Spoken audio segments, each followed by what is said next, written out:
Voici comment la peur de l'engagement ou la peur d'être aimé va souvent se manifester. Parce que derrière ça, il y a la peur d'être blessé, la peur d'être abandonné, la peur d'être rejeté. Et comme je l'ai souvent dit dans des vidéos, c'est très souvent, pratiquement dans tous les cas, lié à des blessures d'enfance et très souvent des choses qui ont été répétées au fil des années avec les patterns que les gens ont développés. Donc, il y a un genre de perfectionnisme, comme je l'ai souvent dit dans les vidéos. Les gens vont se mettre à scruter l'autre personne et à chercher dans tous les détails qu'est-ce qu'ils pourraient faire, qu'est-ce qui serait pas correct et comment on pourrait rejeter la personne avant qu'elle nous rejette.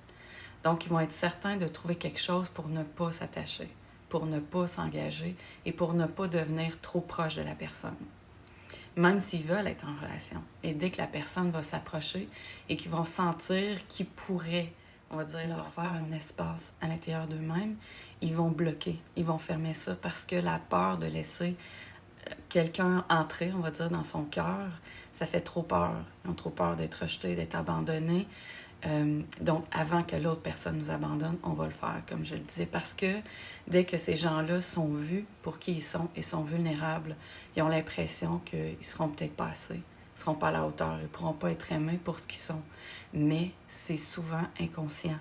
Je sais qu'il y a des gens qui vont écouter, qui vont dire « Oui, je vis ça, mais non, j'ai pas ça, c'est possible. » Mais c'est très inconscient, souvent, ce qu'il y a derrière ça. Il y a souvent un manque de confiance face à soi qui est lié à tout ce que les gens ont vécu, un genre de doute face à soi-même. Donc, avant même de laisser quelqu'un, d'ouvrir son cœur et de risquer d'être un jour peut-être blessé par cette personne-là, c'est sûr que ça va être non. Donc, dès qu'ils vont scruter la personne, ils vont voir qu'elle dit quelque chose tout de suite, ça va être non. Et, comme vous pouvez le comprendre, il n'y a personne de parfait, évidemment.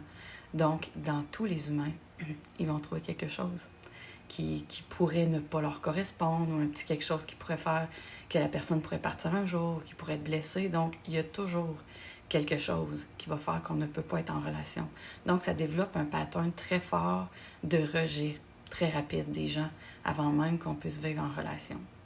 Mais souvent, les gens se rendent plus ou moins compte de ça, parce qu'ils disent, ben voyons, c'est normal, telle personne, elle n'a pas ci, telle personne, elle n'a pas ça, telle personne n'est pas à la hauteur de moi, mais derrière ça, quand c'est un pattern qui est répétitif, que les gens datent plein de personnes, des belles personnes à l'intérieur, à l'extérieur, et il y a toujours quelque chose, après plein de rencontres, des fois, il faut commencer à se dire le point commun de tout ça, ça serait pas moi par hasard.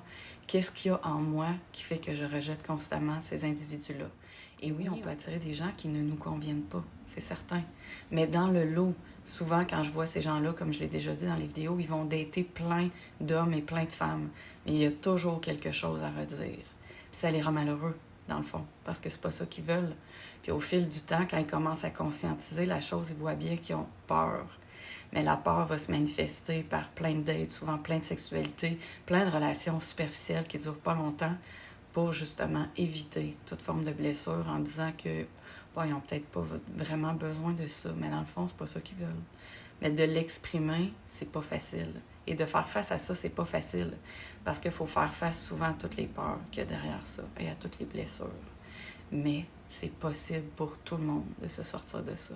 Personne n'est obligé de rester là-dedans et de subir à répétition les blessures d'enfance qui, finalement, nous emmènent dans un chemin qui n'est pas nous et qu'on ne veut pas vraiment, au final, quand on est vraiment honnête avec soi-même. Donc, dès que vous vous rendez compte que quand les gens s'approchent de vous, ça vous fait peur, vous fermez la porte, comme immédiatement, dès que vous avez l'opportunité ou la possibilité de laisser entrer quelqu'un qui vous intéresse vraiment, puis à chaque fois, c'est non, c'est un grand signe qu'on a des grandes peurs derrière ça, qu'on n'a pas encore dépassé. Donc, si c'est ce que tu vis, que c'est difficile, que tu aimerais t'accompagner à ça, que tu es tanné, ça tourne en rond, tu passes ton temps à rejeter les gens quand ils s'approchent de toi, même des gens qui t'intéressent vraiment, prends rendez-vous avec moi, c'est mon métier. Je vais pouvoir t'aider à démystifier tout ça, à voir des trucs et à t'aider à traverser les choses qui sont difficiles à travers tout ça. Et s'il vous plaît, je vous invite à partager la vidéo et à suivre ma page professionnelle sur Facebook. Bye. Bonne journée.